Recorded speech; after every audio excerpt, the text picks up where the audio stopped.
Apple has quietly removed one of the most powerful privacy features ever added to the iPhone for people in the UK. Not because it was broken or because no one used it, but because of a tense argument of encryption and the government right of access to data. As a result, people in the UK now have less and less protection for some of their most sensitive information. So, what exactly has changed? What has been affected? And should you actually be worried about this? For years, Apple has promoted privacy as being one of the biggest reasons to buy an iPhone. And in 2022, Apple released something called Advanced Data Protection.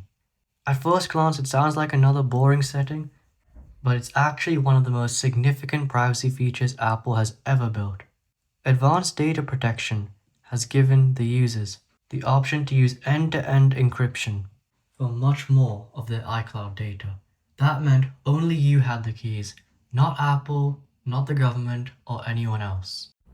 Imagine your photos are stored inside of a locked safe. Without advanced data protection, Apple manages that safe and keeps a copy of the key. With advanced data protection, Apple throws away its copy of the key. Only you will have access to it. Not even Apple can unlock the safe, which is a huge difference. So, why did Apple remove it? This is where things get interesting, because the UK government has long argued that law enforcement needs to have certain access to data in serious criminal investigations. The challenge is that with stronger encryption, it makes it a lot harder.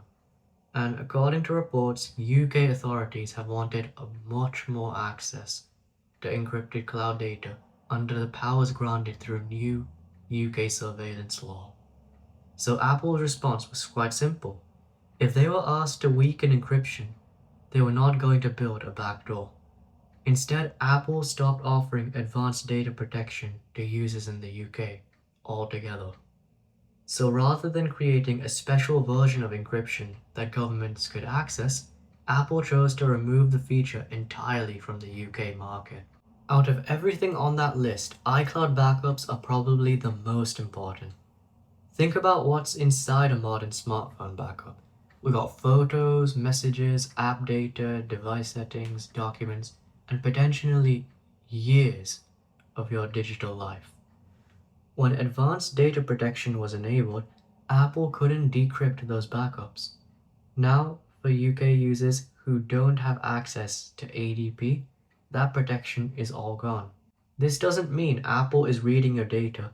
It means Apple has a technical ability to access it if legally compelled.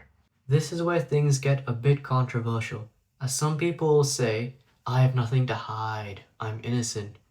And honestly, many people won't notice any difference in their day to day life. Their phones will work exactly the same, their photos will still be in sync, and their backups will still happen automatically. Nothing changes from a usability perspective, but privacy isn't the only thing about hiding wrongdoing. It's also about who has access to your information.